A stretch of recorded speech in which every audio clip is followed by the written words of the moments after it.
참으로 좋으신 아버지 하나님, 지난 한 주간 지켜보아여 주심을 감사합니다.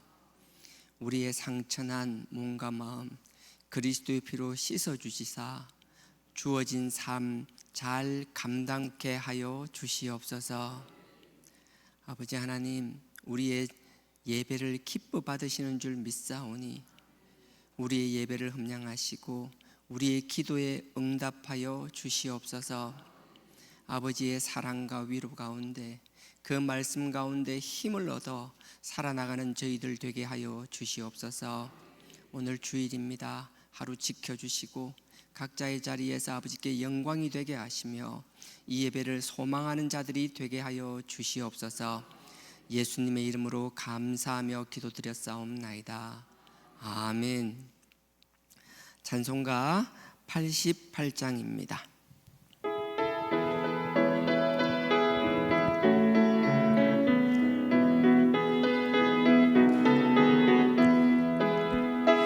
내 진정 사모하는 친구가 되시는 구주 예수님은 아름다워라. 산 밑에 백합하여 빛나는 새벽별 주님 영원할 길 아주 없도다. 조금만 빨리 부를게요. 내 맘이 아플 적에 그 위로 내시며 나 외로울 때 좋은 친구라. 주는 저 산 밑에 백합 빛나는 새벽별 이 땅 위에 비길 것이 없도다. 내 몸의 모든 염려 이 세상 고락간 나와 같이 안주하여 주시고 시험을 당할 때에 악마의 개교를 즉시 물리치사 날 지키시네. 온 세상 날 버려도 주 예수 안 버려 끝까지 나를 돌아보시니. 주는 저 산 밑에 백합 빛나는 새벽별 이 땅 위에 비길 것이 없도다. 내 맘을 다하여서 주님을 따르면 길이 길이 나를 사랑하리니.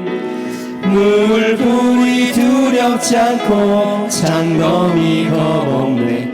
주는 높은 산성 내 방패시라.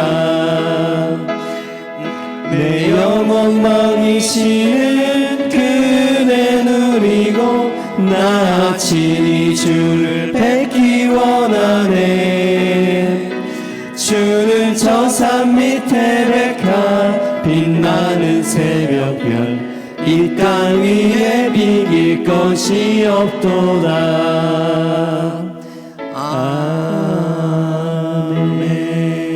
아멘. 오늘 말씀은 구약 미가서입니다. 미가서 나훔 바로 앞쪽인데요. 색인별 보면 나훔 앞에 찾으면 되고요. 6장 1295페이지입니다. 구약 1295페이지입니다.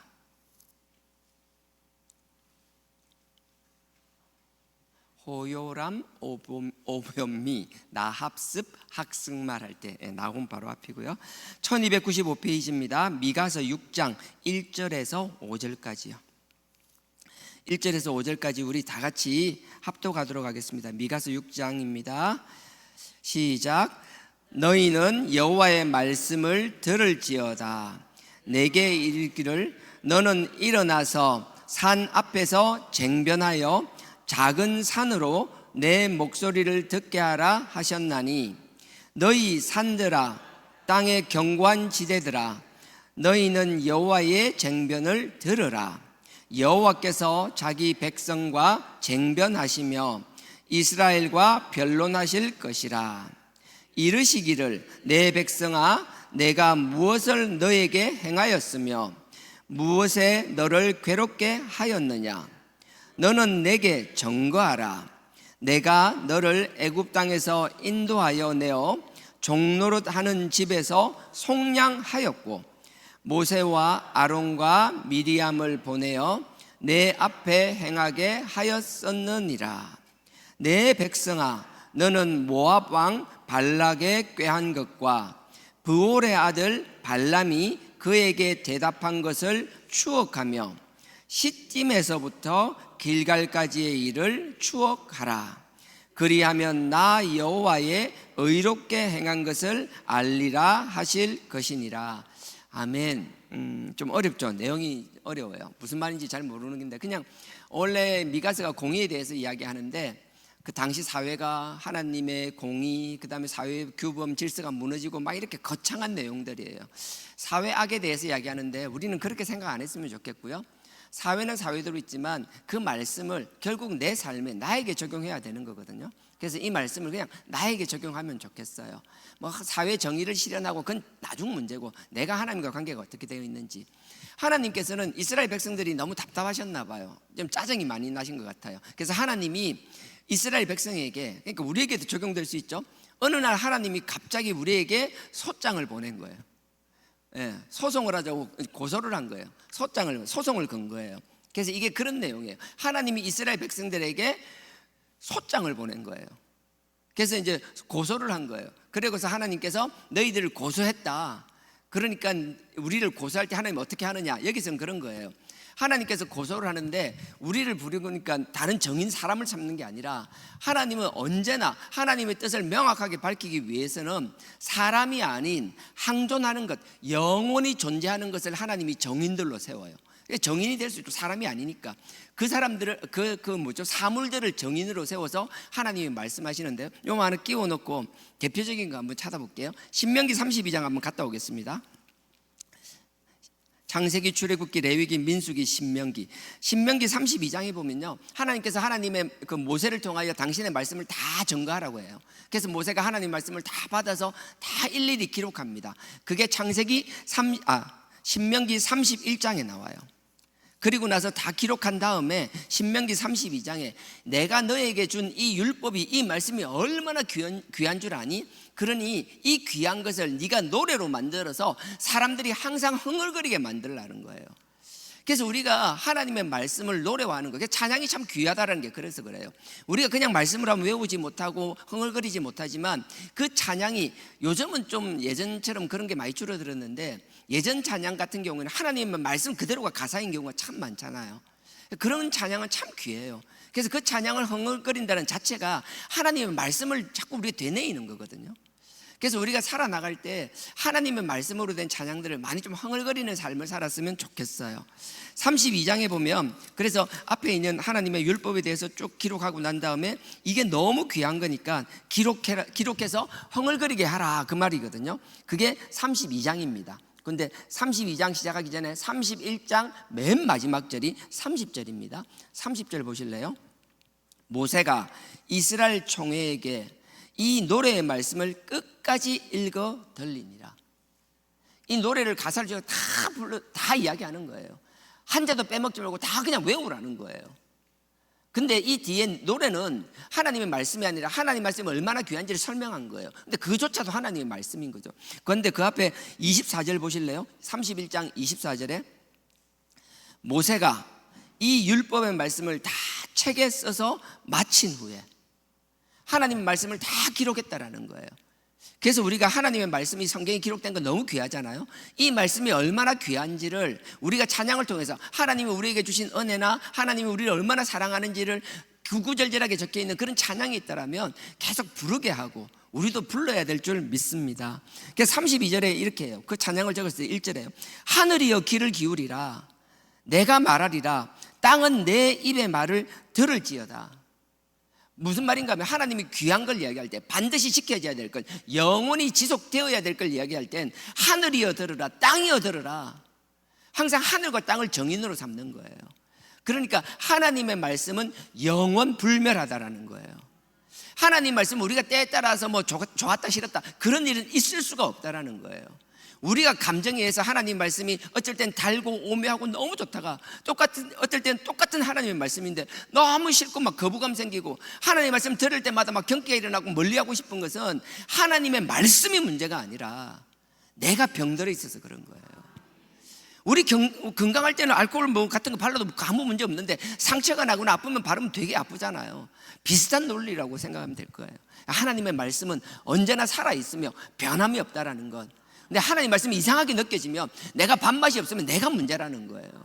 그래서 우리가 항상 말씀을 정말 달게 느낄 수 있는 그런 건강한 상태를 만들기 위해서는 항상 우리의 죄와 허물을 저 십자가의 그리스도 보혈로 씻어야 될 것이며 하나님의 뜻과 말씀 가운데 살아나가는 삶을 견지해야만 할 줄 믿습니다. 그래서 하나님이 하늘과 땅을 정인으로 삼는 거예요. 이거 말고 이사야도 한번 보실래요? 우리 금요일마다 이사야를 하고 있는데 이사야 1장도 마찬가지입니다. 시편, 잠언, 전도서 이사야입니다. 이사야 1장 2절도 보십시오. 이사야 1장 2절. 구약 966페이지입니다. 구약 966페이지입니다. 이사야 1장 2절 제가 읽겠습니다. 하늘이여 들으라, 땅이여 귀를 기울이라. 여호와께서 말씀하시기를 내가 자식을 양육하였거늘 그들이 나를 거역하였느니라. 하나님께서 큰 말씀, 큰 선포, 시대를 흐르는 큰 하나의 역사의 물줄기와 같은 이 이사야를 던지면서 하시는 말씀은 뭐예요? 하늘이여 들으라, 땅이여 귀를 기울이라. 하나님께서는요, 우리에게만 하는 게 아니라 우리에게 하시는 말씀은 처음 태초부터 영원한 하나님이 저 하늘과 새 하늘과 새 땅을 이룰 때까지 하나님의 뜻과 음성이 이 세상 만물에 다 녹아 있다라는 거예요. 그러니 우리 세상을 살아나갈 때 하나님의 말씀도 그렇지만 사람을 통해서 어떤 사물들을 볼 때마다 하나님의 음성과 뜻을 발견할 수 있는 저와 여러분 되길 주님의 이름으로 축원드립니다.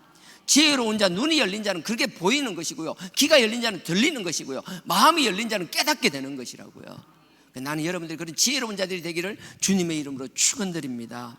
그렇게 이런 일들뿐만 아니라 또 하나님은 우리를 징계하기 위하여, 혼내기 위하여, 우리를 책망하기 위하여 부르실 때도 또 동일하게 이렇게 얘기하는 거예요. 내가 너네들을 책망할 때 너 잘못했지가 아니라 우리의 잘못을 다 알고 있는, 하나님의 변함없는 뜻과 사랑을 다 알고 있는 이 세상 산과 그 다음에 바다나 땅이나 이런 것들을 불러서 하나님께서 정인으로 세우시는 거예요. 그게 오늘 말씀이에요. 미가서요. 다시 돌아가겠습니다. 미가서. 옆에 색인된 게 있으면 나합습이라고 나 바로 앞에 가면 미가서가 있어요. 미가서 6장 1절. 너희는 여호와의 말씀을 들을지어다. 내게 이르시기를, 하나님이 나에게 이르시기를 너는 일어나서 산 앞에서 쟁변하여. 산 앞에서 쟁변한다는 게 뭔가, 아까 산을 부르고 땅을 부르댔잖아요. 마찬가지요. 하나님께서 산을 부르시는 거예요. 그리고 그래서 산을 정인으로 삼는 거예요. 그리고 산들에게 이 쟁변한다라는 게 뭔가 하면, 야 미가야, 내가 너를 불렀어. 이제 이 심판을 할 건데, 책망을 할 건데, 미가 네가 이걸 얘기하는데 이 미련한 애들한테 이야기하면 얘들이 딴소리하고 자꾸 변명할 수 있으니까 산들을 불러와. 그리고 산들에게 얘기해.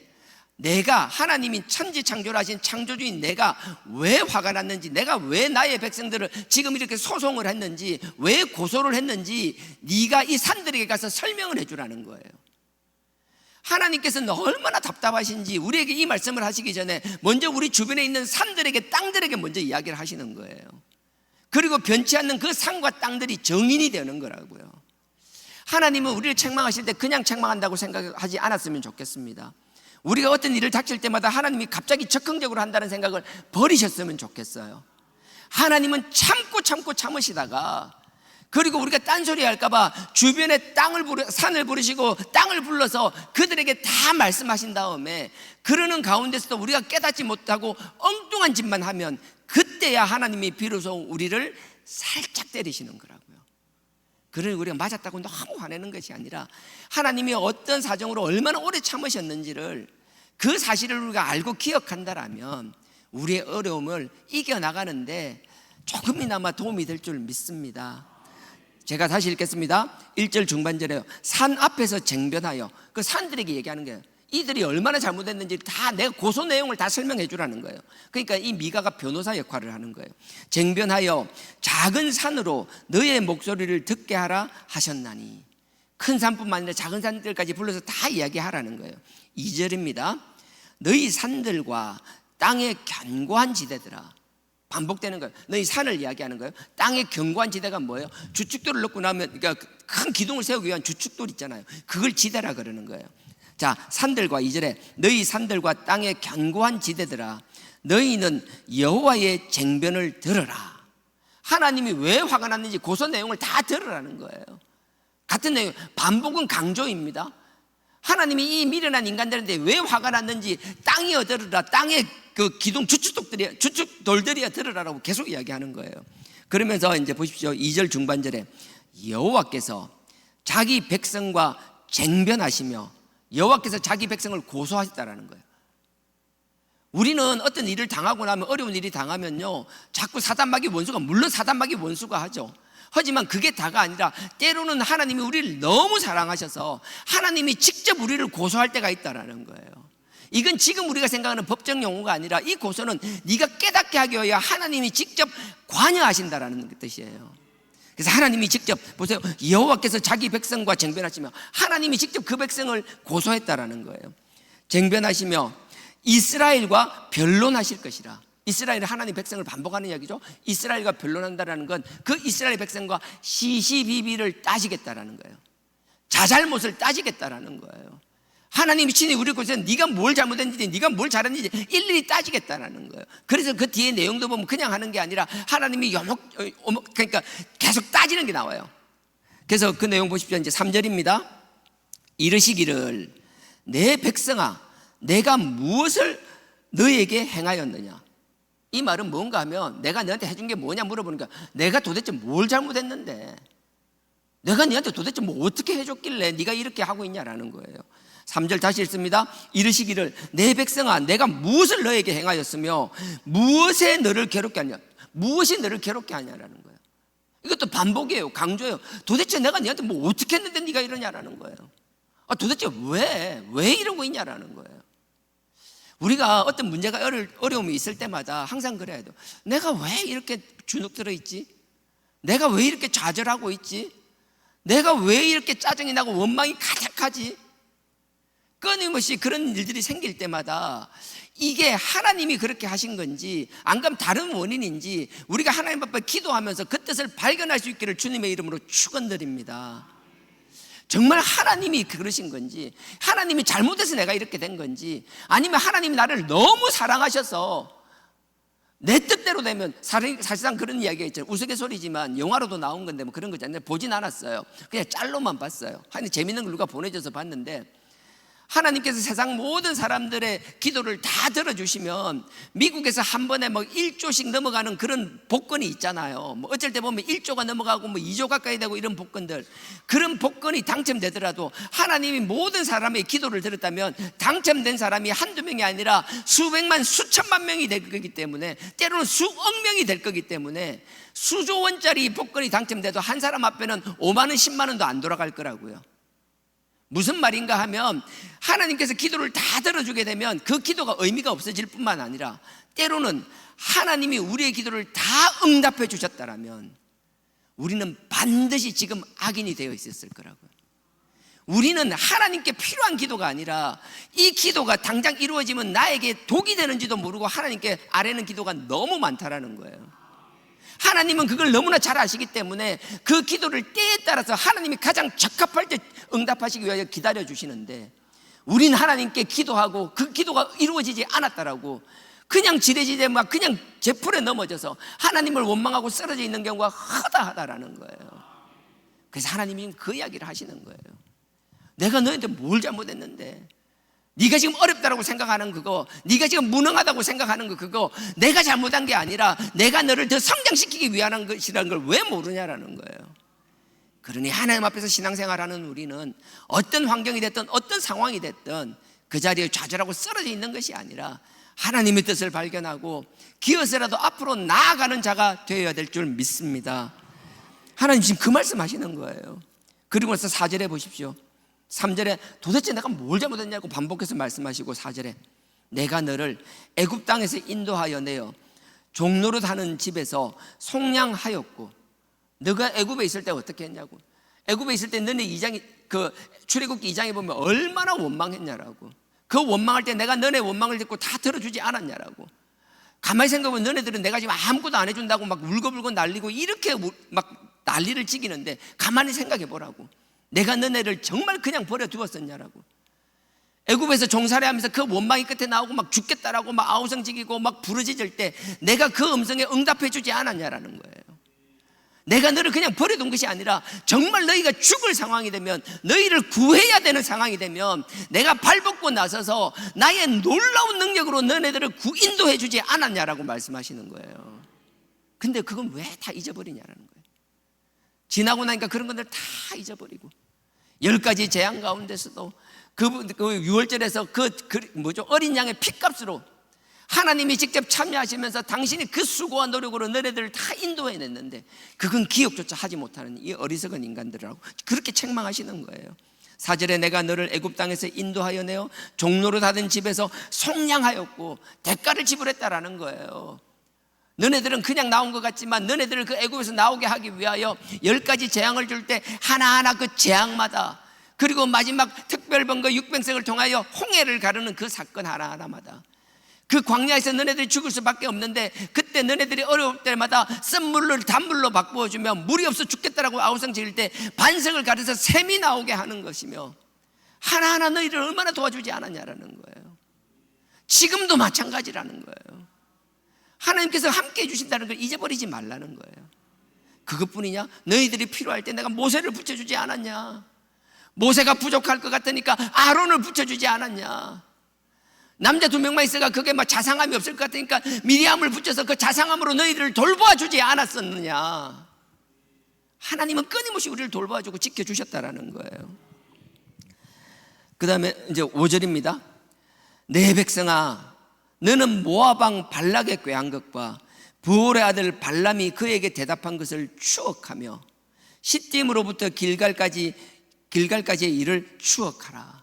그뿐이니 출애굽하고 나서 너네들이 다 해서 40년 광야 생활이 끝나고 나서 이제 가데스 바네아에서 민수기 14장에서 그 약속 땅을 정탐하라고 왔으니까 너네들은 어떻게 했어? 너네 12명을 보내니까 2명만 믿음을 가지고 선포했지 나머지 10명은 뭐라고 얘기했냐라는 거예요. 그리고 나서 막 40년 광야 생활을 시작하잖아요. 그러다가 40년 광야 생활이 끝나고 나서 이제 마지막 모압 땅 앞에 도착합니다. 그게 민수기 21장이잖아요. 민수기 21장에 모압 땅 앞에 도착하게 됩니다. 그리고 나서 이제 그 어떤 일이 있었는가 하면 21장에 여러분 잘 알잖아요. 그 원방 불평하다가 불뱀 사건, 노뱀을 보는 자를 살고, 그 21장이에요. 그 일이 있고 나서 다시 우물을 파서 물을 주시고 나서 그 뒤에 어떤 일이 있는가 하면 그 앞에는 에돔을 지날 때 에돔에게 이야기합니다. 우리 지나갈 테니까 지나가게 해달라고. 에돔이 안 된다라고 그랬어요. 그러니까 그들이 삥 둘러가기 시작했잖아요.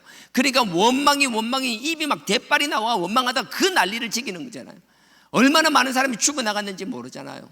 근데 그런 일이 있을 뿐만 아니라 아모리 족속이 또 막 길을 막기 시작하는 거예요. 이스라엘 백성들이 아모리를 통하여 지나가겠다니까 아모리가 막 이번에는 그냥 안 된다가 아니라 막 군사를 끌고 나와가지고 이 이스라엘 백성을 다 잡아 죽일 것처럼 막 기세등등하게 나왔잖아요. 근데 하나님이 그냥 계시는 분이 아니잖아요. 이 아모리 백성들을 거기서 그냥 진멸을 해버리잖아요. 그리고 그러니까 22장부터 그 아모리가 무슨, 죄송해요. 새벽부터 말이 길어졌어요. 그 아모리는 뭔가 하면 모압을 점령해서 모압 땅을 차지하고 있던 사람들이었어요. 근데 이 모압 왕 발락이 보니까 아모리가 강해서 자기 나라 땅을 거의 다 뺏겼는데 그 아모리를 박살낸 이스라엘 백성들이 눈앞에까지 온 거예요. 이스라엘 백성은 그 모압 땅을 지나가겠다고 말도 안 했어요. 혼자 지레 겁을 먹었어요. 겁을 먹으니까 어떻게 돼요? 저기 메소포타미아에 있는 발람을 부릅니다. 그게 22장의 내용이잖아요. 발람을 불러서 그 발람에게 막 금은 보화를 갖다 주면서 이스라엘 백성들을 저주하라고 이야기하는 거예요.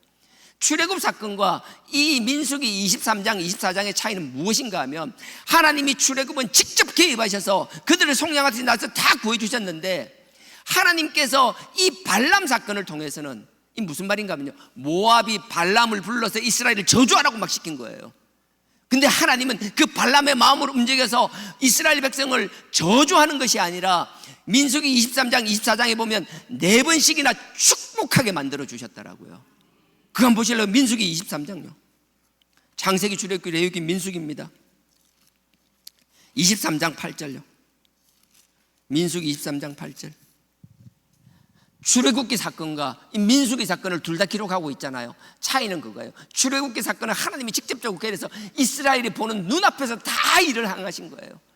하나님의 살아 역사심을 그들이 다 경험한 거예요. 놀라워 죽을 지경이에요. 어떻게 설명할 수가 없어요.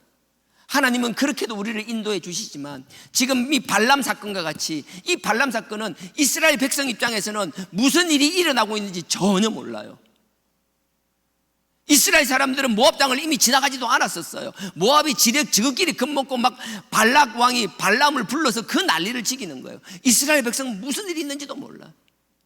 하나님께서는요, 우리가 아는 것만 도우시는 게 아니라 우리는 인식도 못하고 무슨 일인지 알지도 못하는 상황에서 하나님은 우리를 위하여 도우시며 그 역사를 행하고 계신다라는 거예요.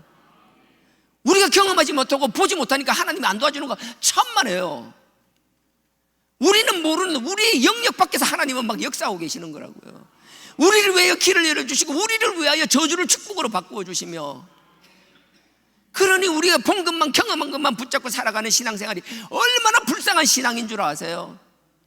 자기가 보고 경험한 그 조그마한 역사, 그 경험에 빠져가지고 그 이상 하나님의 어떤 것들도 받아들이지 못하고 그냥 나는 이것만 가지고 평생 살다가 죽을래, 말 같지도 않은 소리라고요. 우리의 경험할 수 있는 한계는 너무나 초라해요. 하지만 하나님의 능력과 하나님의 역사는 우리의 생각에 갇혀있는 분이 결코 아니라는 거예요. 지금 이 사건은 그 이야기라는 거예요. 민수기 23장요 8절에요 22장에 좀 전에 했던 이야기 나오고 이제 23장입니다 이 발락이 4번의 저주를 부탁해요. 근데 발람은요, 하나님이 역사하니까 이 발람을 들어서 이스라엘을 4번이나 축복하게 만드는 거예요. 8절입니다 23장 8절 236페이지입니다 하나님이 저주치 않으신 자를 내가 어찌 저주하며, 막 저주하려고 했는데도 막 하나님이 그 마음을 흔들어서, 아니 하나님이 축복하는 사람을 내가 어떻게 저주할 수 있냐라는 거예요. 저주해야 될 사람이 저주를 못하게 하나님이 입을 막 바꿔주시는 거예요. 그러니까 저주의 말이 막 축복의 말이 나오게 하는 거예요. 8절에 하나님이 저주하지 않은 자를 내가 어찌 저주하며 여호와께서 꾸짖지 않으신 자를 내가 어찌 꾸짖을꼬. 9절입니다 내가 바위 위에서 그들을 보며 작은 산에서 그들을 바라보니 이 백성은 홀로 처할 것이라. 홀로 처한다는 거죠. 완벽하다는 거예요. 하나님이 함께 하니까 어떻게 손댈 게 없다라는 거예요. 그냥 우리가 그래서 우리 신앙이 그러면 돼요. 그냥 하나님 한 분만이면 만족하다고 선포할 수 있어야 되는 거예요. 예수 그리스도 한 분만이면 만족하다고 선포할 수 있어야 되는 거예요. 삼위일체인 그 성령님 한 분만이면 우리는 모든 것이 만족하다라고 선포할 수 있어야 되는 것이라고요. 혼자 있어도 부족함이 없는 거예요. 이렇게 축복을 하는 거예요. 그리고 나서 뒤에 19절 보십시오. 또 두 번째 축복이 나옵니다. 23장 19절 하나님은 인생이 아니시니 시건치 않으시고 인자가 아니시니 후회가 없도다. 하나님은 사람 같은 존재가 아니라는 거예요.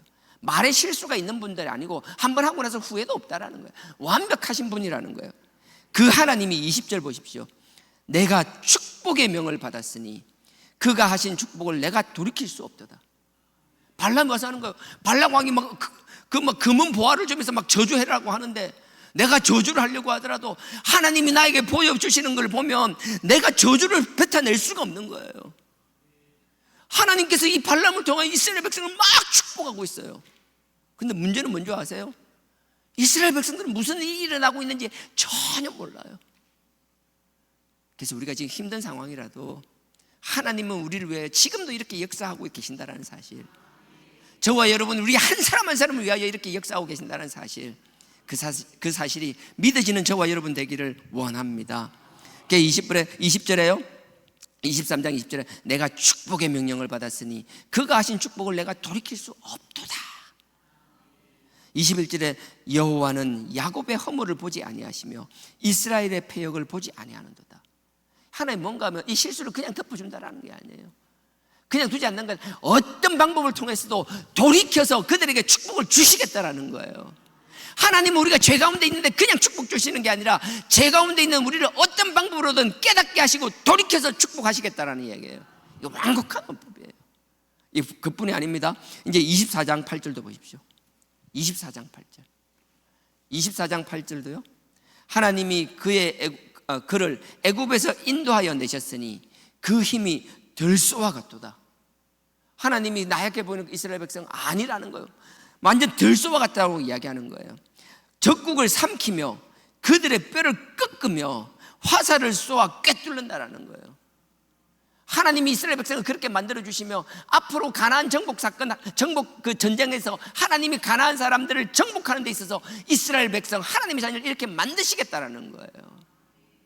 하나님은 지금 우리가 부족해 보여도 그냥 두는 게 아니에요. 하나님은 당신의 뜻을 위하여 우리를 강하게 하시리라 확신합니다. 그뿐 아니죠. 17절에 보십시오. 네 번째 축복이 나옵니다. 내가 그들을 보아도 이때의 일을 안 하니 내가 그들을 바라보아도 가까운 일이 아니로다. 하나님 곧 뭔가를 한다는 걸 암시하는 거죠. 그러고 나서 보십시오. 곧 일어날 일이라는 거예요. 한 별이 야곱에게서 나오며 한 홀이 이스라엘에서 일어나서, 한 별은 하나님의 백성 중에서 메시아가 나온다는 걸 선포하고 계시는 거예요. 홀은 통치권이에요. 이 하나님의 백성, 지금은 가나안 땅에 들어가지 못하고 이 광야에서 헤매고 있는 것 같지만 이 가운데서도 하나님이 약속의 별을 보내주실 것이며 능력에 통치할 수 있는 홀, 권력을 주시겠다라고 말씀하시는 거예요.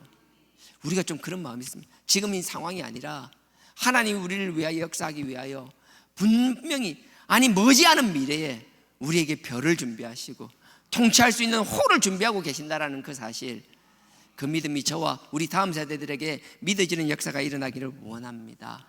민수기 23장, 24장이 이 사건을 이야기하는 거예요. 다시 돌아가겠습니다. 저는 아까 줄을 딱 끼워놨어요. 1295페이지 미가서 6장. 미가서 6장입니다. 1295페이지. 아까 5절 했었죠? 5절. 내 백성아, 너는 모압 왕 발락에 꾀한 것과, 모압 왕 발락이 막 꾀했죠. 발람을 불렀다라는 거예요. 발락을 꾀한 것과 부올의 아들 발람이 그에게 대답한 것을 추억하며 기억하라는 거예요. 그런 거 그 뒤에 민수기 25장부터 사건이 또 나옵니다. 그 시간이 없어서 다 하진 않겠습니다. 시딤에서부터, 시딤은 정말 하나님이 싫어하는 짓을 했어요. 그래서 제사장이 그 창으로 막 그냥 남녀를 찔러 죽이는 거예요. 입에 담을 필요도 없는, 하나님이 싫어하는 그런 일들이 있었어요. 자, 그 다음에 시딤에서부터 길갈까지. 길갈은 뭐라고 하면 하나님께서 그 광야 생활을 끝나고 요단강을 건너잖아요.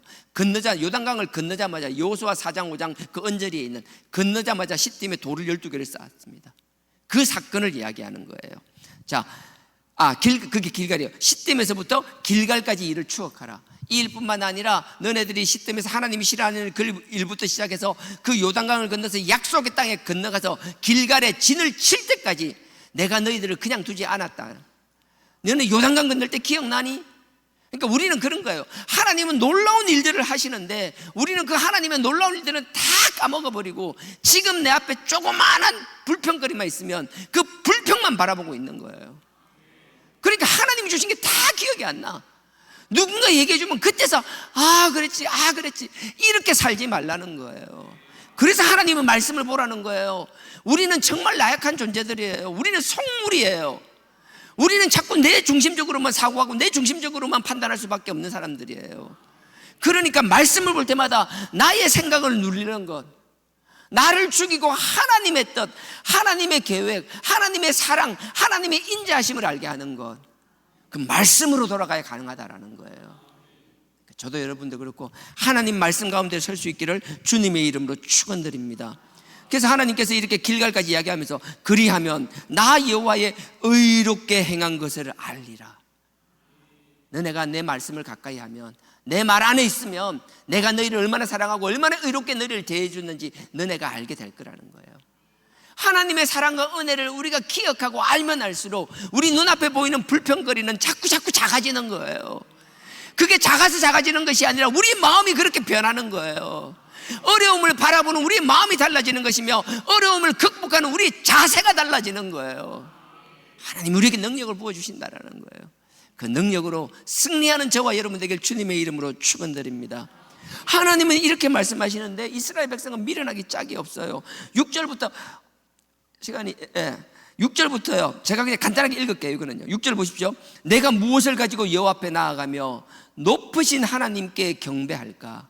내가 번제물을 1년 된 수송아지를 가지고 그 하나님 앞에 나아갈까?